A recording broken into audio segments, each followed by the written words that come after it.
আজকে আপনাদেরকে নিয়ে এসেছি পটুয়াখালীর বাউফলের পুরনো একটি ঐতিহাসিক জমিদার বাড়িতে।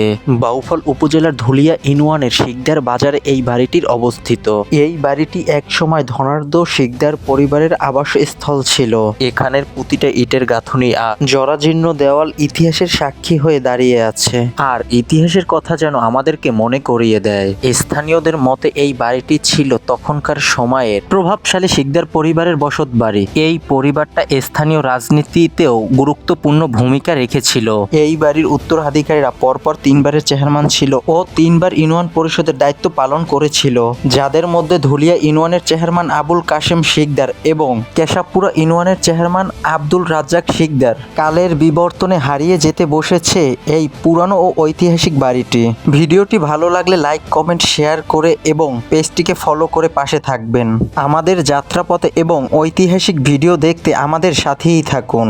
আজকের ভিডিওটা ছিল এই পর্যন্তই, দেখা হবে পরবর্তী ভিডিও।